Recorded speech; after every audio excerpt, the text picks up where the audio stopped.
Hola mi vida, buenos días. Bueno, mi corazón, estoy aquí sentada y te voy a hacer una explicación de lo que es la estafa desde el punto de vista doctrinario, desde el punto de vista legal y una diferenciación en el engaño como incumplimiento contractual. Porque no todas las veces la estafa se configura por un simple incumplimiento contractual. Verbigracia, Dani, como tú le preguntabas ayer a tu papá sobre el tema de una camioneta. Por lo general los fiscales, que es el ente acusador que investiga estos delitos, descabezan esas situaciones cuando hay contratos. Eso es un incumplimiento civil. ¿Listo? Entonces, para saber para saber qué es un delito de estafa, hay primero que saber qué es la estafa. El Código Penal en su artículo 246 reza: el que obtenga provecho ilícito para sí o para un tercero con perjuicio ajeno, induciendo o manteniendo a otro en error por medio de artificios o engaños, incurrirá en prisión de 32 a 144 meses y multa de 66.66 a 1.500 salarios mínimos legales mensuales vigentes. En la misma pena incurrirá el que en lotería, rifa o juego obtenga provecho para sí y para otros, valiéndose de cualquier medio fraudulento para asegurar un determinado resultado. La pena será de prisión de 16 a 36 meses y multa hasta de 15 salarios mínimos mensuales legales vigentes cuando la cuantía no exceda de 10 salarios mínimos legales mensuales vigentes. Dani, la estafa tiene unos elementos y una estructura. La estafa en el derecho penal colombiano consiste en el provecho ilícito que se obtiene con daño patrimonial ajeno, mediante el empleo de artificios o engaños idóneos para inducir a un sujeto, a otra persona natural, en error.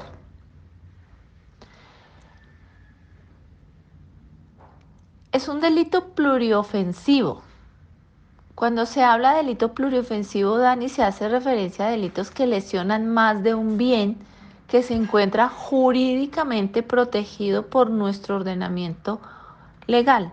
Cuando hablamos de bien jurídicamente protegido o tutelado, hablamos de la vida, el patrimonio, la salud. Esos son bienes que están protegidos y cuando yo atento contra ellos, estoy incurriendo en un delito. ¿Listo? El delito de la estafa se tipifica, Dani, cuando una persona, una víctima, sufre una afectación no solamente en el ámbito patrimonial, sino en su autonomía personal. Entonces ahí se configura la pluriofensa. Es decir, que para que se configure la estafa se requiere la acusación de un perjuicio patrimonial mediante engaño. La premisa de la estafa, Dani, es el engaño. El artículo 246 de la Ley 599, por la cual se expide el Código Penal de Colombia, dice que la conducta delictiva es obtener ese provecho patrimonial de manera ilícita, causando perjuicio a un sujeto pasivo. La configuración de los delitos en Colombia es activo y pasivo. Activo es el que acciona, el que comete la conducta punible. Punible viene de delito, ¿no? Y el pasivo es el que sufre ese fraude, ese perjuicio, ese daño y que lo mantiene en el error, o sea, en el engaño. La persona está engañada y sigue siendo víctima de la estafa, del delito.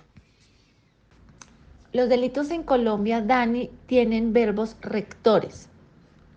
El verbo rector es como la columna vertebral de la configuración o estructura del delito. El verbo rector de la estafa es obtener, Dani. ¿Listo? Que es esa vulneración real del patrimonio.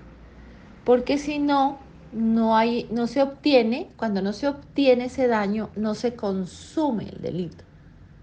No hay un resultado.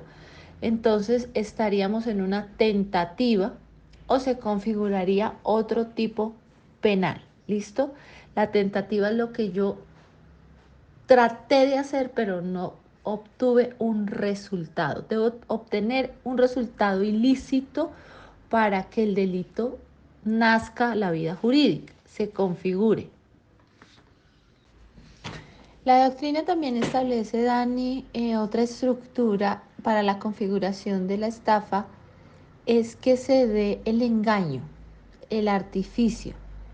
Es cuando yo induzco o mantengo en el error al otro para obtener el provecho ilícito.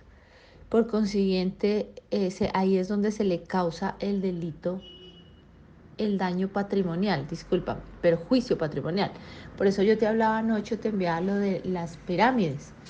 Las personas seguían incurriendo en el error de aportar dinero porque seguían creyendo en el engaño de David Murcia, que eso se multiplicaba, que ganaban intereses. Entonces la gente volvía y recogía sus presuntas ganancias y volvía y entraba otra vez.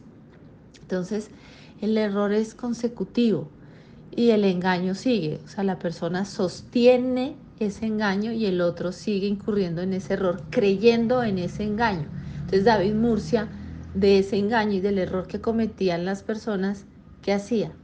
Acrecentaba su patrimonio, obtenía provecho económico. Jurisprudencialmente también la Corte Suprema de Justicia se pronuncia. Lo que te acabo de explicar es la doctrina, ¿no? La conceptualización doctrinaria de la estafa para explicar cómo se configura el delito. La jurisprudencia también obviamente interviene en dichos conceptos porque la estafa puede llegar hasta la instancia de la Corte Suprema de Justicia, toda vez que para llegar allá hay que superar unas cuantías. Cuando se superan las cuantías, quien investiga es la Corte Suprema. Lo de DMG fue una estafa de grandes dimensiones económicas y patrimoniales, por lo tanto las condenas empiezan desde allá o los recursos que se interponen dentro del proceso investigativo llegan hasta la Corte debido a la cuantía. La Corte estudia delitos de naturaleza y delitos de cuantía. Entonces, este es uno de ellos porque la obtención tiene que ser patrimonial o económica. Por lo tanto, la Corte en una sentencia de 2006 establece como necesarios los elementos para que se configure la estafa. Y los establece en un orden cronológico obligatorio, de obligatorio cumplimiento, precisamente para que el fiscal, porque el primer ente que investiga el delito de estafa o la conducta punible, pues es el fiscal. Cuando a él se le presenta la situación, los hechos, él es el que tiene que hacer la tipificación. La tipificación es esa conducta, es esa calificación de la conducta, Dani. Entonces, por eso no todo puede ser estafa o no todo es estafa. También hay abusos de confianza, hay incumplimientos civiles, hay hurtos. Entonces, él tiene que determinar, basado en lo que establece la Corte, la configuración precisa de la estafa para poderlo llevar a un juicio. Entonces, uno de los elementos es primero el artificio, luego el error y después el desplazamiento patrimonial. Esa es la estructura, Dani, de la estafa, ¿ok? Entonces, el sujeto de la estafa, el pasivo, perdóname, el activo es el que comete, eso lo puede cometer cualquier persona y es el que engaña. El pasivo es el titular de la relación posesoria cuyo objeto, derecho de crédito o servicio sea aprovechado ilícitamente por el sujeto activo. Él es el que logra el acto de disposición patrimonial de parte del engañado. El sujeto pasivo, Dani, no siempre coincide, pues establece la Corte con la persona engañada como se dice en la doctrina. Por eso es importante que tengas las diferenciaciones, ¿ok? En la estafa en triángulo, un tercero es quien está siendo engañado, pero realmente el perjuicio patrimonial no recae en él, sino en el pasivo de la relación, que será siempre el dueño del bien jurídicamente tutelado, el inmueble o el dinero. Acuérdate que partimos es de todo patrimonio y el dinero es un patrimonio. La autora Nuria Pastor es una doctrinante y define el patrimonio un poder jurídicamente reconocido del que goza el titular de una serie de bienes. El patrimonio tiene una base material, Dani.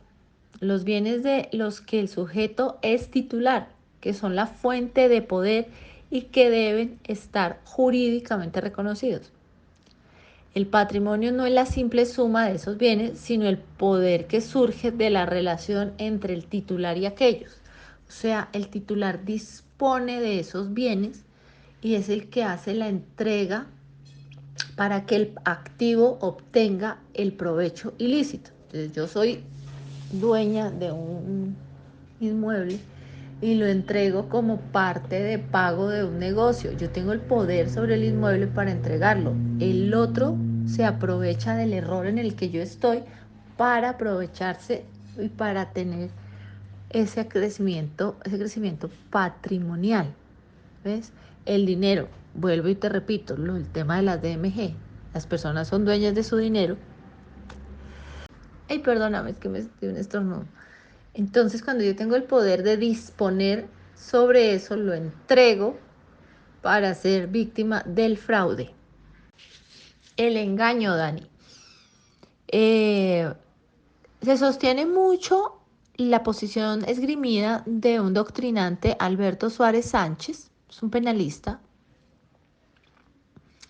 que sostiene que el autor se refiere al engaño o al artificio del engaño como esa conducta habilidosa, astuta y calculadora de la verdad, cómo se manipula la verdad, cómo se maneja la versión, cómo se echa el cuento, como se puede decir de manera muy coloquial, para que el otro crea y caiga en el error. Es el intencional despliegue de artimaña por parte del sujeto agente con la finalidad de mostrar ante otro como verdadera una situación falsa, y al engaño como cuando se le da a la mentira una apariencia de verdad. Esto no exige tanto despliegue como el artificio, ¿no?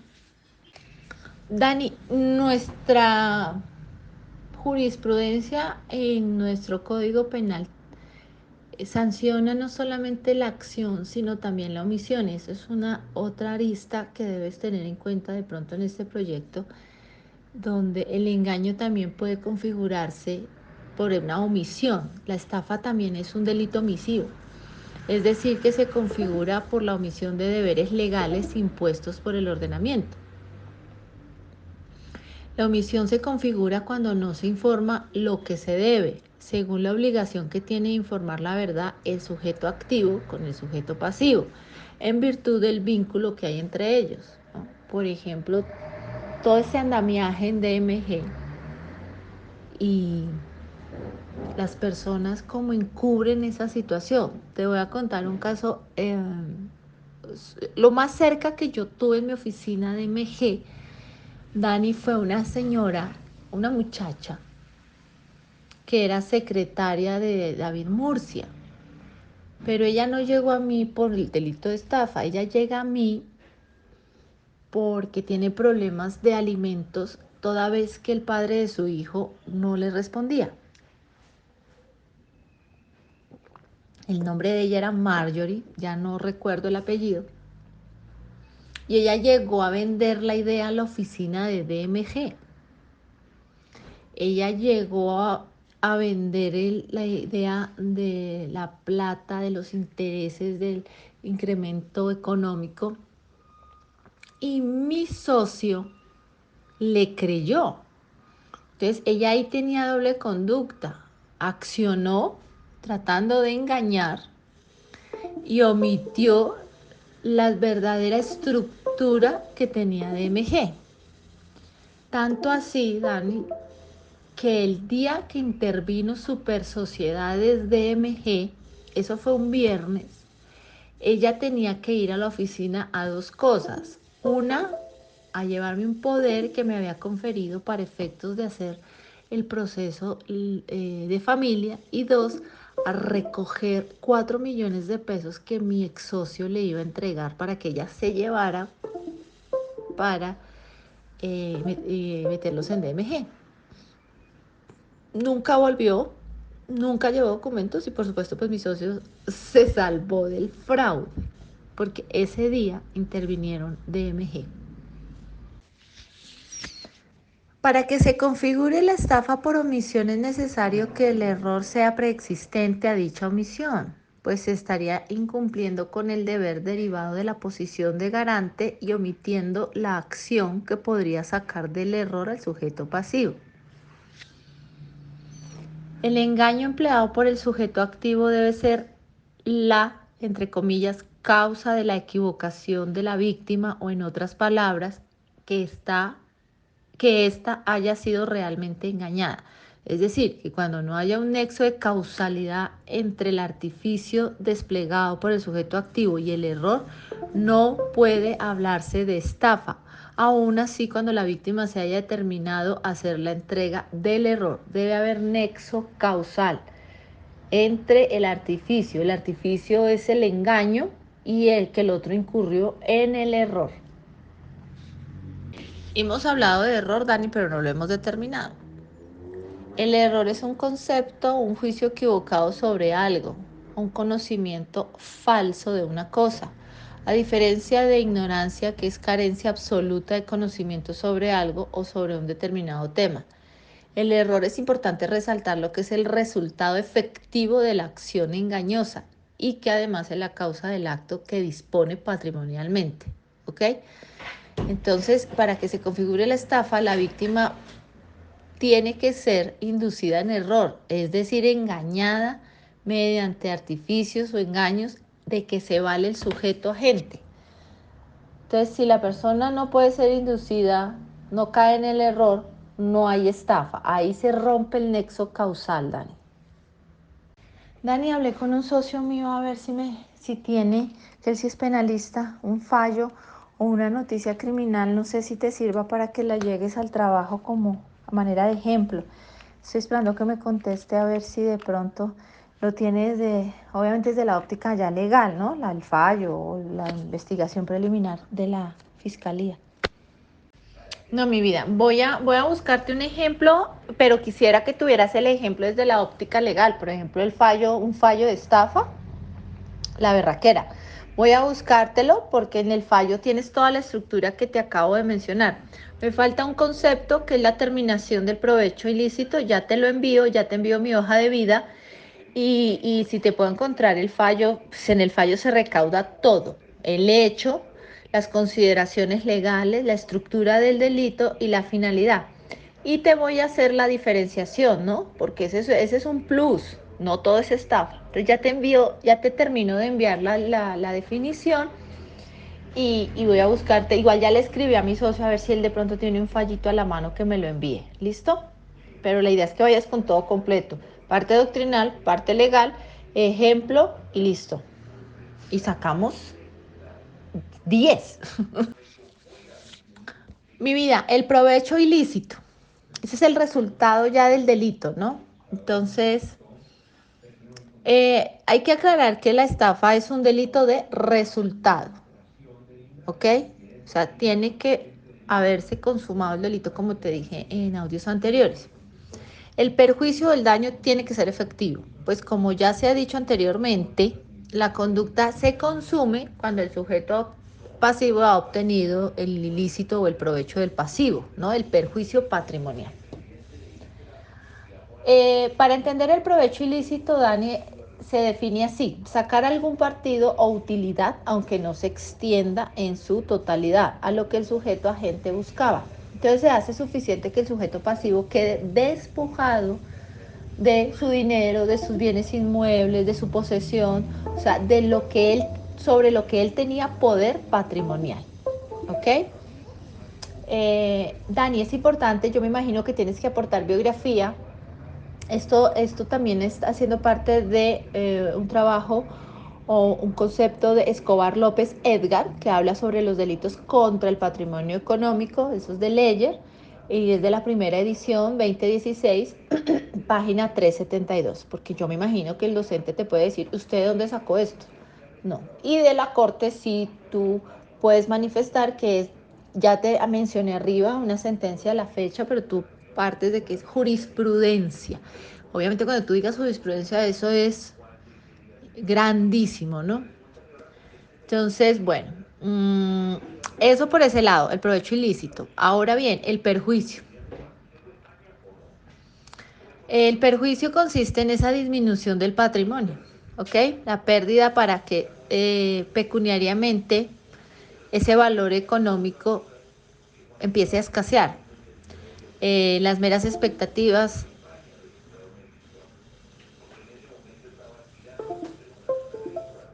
Ahora bien, esas expectativas son obviamente entorpecidas y decepcionadas cuando estoy siendo obviamente estafado. Entonces es importante afirmar también que en los casos del provecho ilícito obtenido por medio de artificios, cuando yo genero un daño moral y no un daño patrimonial, no hay estafa, ¿ok? Porque muchas veces dentro de las investigaciones de estafa piden resarcir el daño económico, pero también buscan resarcir un daño moral. No, en la estafa no se configura. Corazón, los daños morales van, por ejemplo, en delitos contra un bien jurídicamente tutelado como la vida, ¿no? Una lesión personal, una violencia intrafamiliar,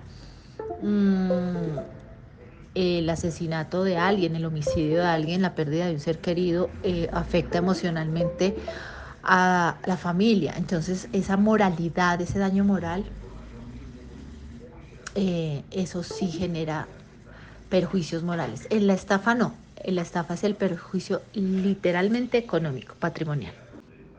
Dani, el tema del incumplimiento contractual no se puede configurar como estafa porque la Corte Suprema, por ejemplo, ha establecido en varias sentencias y una de ellas, para que tengas el soporte de dónde sale esta definición, es una sentencia del 13 de julio del año 2016. El número de radicado es 42548 del magistrado ponente Luis Antonio Hernández Barbosa, en el que una señora presuntamente se estafaba por un incumplimiento de contrato en la compraventa de un apartamento. Entonces la señora, al sentirse obviamente menoscabada en su patrimonio y perjudicada, ella instaura una denuncia ante la fiscalía, presuntamente por celebrar el contrato de compraventa y no dársele cumplimiento al mismo, debido a que a quien le estaba comprando el inmueble no era la propietaria. Entonces la sala, pues la sala que pronuncia, la sala de la Corte Suprema, cuando yo te hablo de sala, es la sala de la Corte, hacen sentencias unificadas, es que se sientan todos los magistrados y debaten el tema. La sala admite el criterio de la acción a propio riesgo, o sea, establece que en los casos concretos de compraventas o contractuales, obviamente puede existir un provecho de la víctima, y pues obviamente hay un detrimento patrimonial. Entonces, pero establece también que hay un negocio jurídico de por medio. No hay una mentira, no hay un engaño. El negocio jurídico está establecido y aterrizado en un contrato. Hay un acuerdo de voluntades. Un contrato es un acuerdo de voluntades. Entonces no es entrometido, según lo que establece la Corte, en suscribir después del contrato que aquí había una estafa, que se está induciendo a un error. No, ahí se configura un equívoco al introducir el tipo penal de la estafa y las acciones negligentes y descuidadas que no son propias de la naturaleza del delito. Entonces, por lo tanto, la sala establece que el principio de la autonomía de la libertad privada no puede sobrepasar ciertos límites, por eso no puede permitirse en virtud del mismo el fraude o el engaño en las relaciones contractuales. Si alguno de los extremos, o sea, las partes de una relación contractual ejerce este tipo de maniobras, Dani, pues obviamente logra una afectación sobre el patrimonio económico a la otra parte. Pero estas situaciones basadas en un contrato pasan al campo particular y obviamente obligan a que el Estado intervenga y sancione dicha conducta, pero obviamente también permite el actuar de orden civil, porque los contratos traen compromisos contractuales, traen cláusulas, traen incumplimientos, entonces se puede solicitar resoluciones de contrato. Por lo tanto, se puede ir a la acción civil, donde es requerido uno de los contratantes para efectos del cumplimiento, para efectos de pago de perjuicios, para efectos de devolución de arras, porque hay una base que es un documento donde están establecidos los compromisos. O sea, no se aterriza una mentira, se aterriza una negociación. Entonces, acuérdate que la estafa parte del engaño, el incumplimiento contractual no. Su palabra lo dice, incumplimos, pero no engañamos, pero la resolución es diferente. ¿Listo? Por ello se puede afirmar que su aplicación ha logrado obtener nuevas implicaciones en cuanto a su función integradora del ordenamiento y reguladora de las relaciones entre particulares, estos y el Estado. Entonces, ¿qué pasa? Estas partes están sometidas a sus mandatos, o sea, a su mismo acuerdo de voluntades. Por lo tanto, muchas veces no se logra configurar la estafa y los fiscales, iniciando, porque eso sí me ha pasado, descabezan la conducta y la investigación. ¿Listo? Eso es como para darle otra óptica, porque por lo general estos contratos terminan, estos incumplimientos de contrato terminan en la fiscalía. Dani, ya te envié mi hoja de vida actualizada y te envié un fallo de estafa que encontré de la Corte Suprema de Justicia, de pronto para que le pegues una leidita al caso. ¿Y qué más me pediste? ¿Fotocopia de mi cédula o mi tarjeta profesional?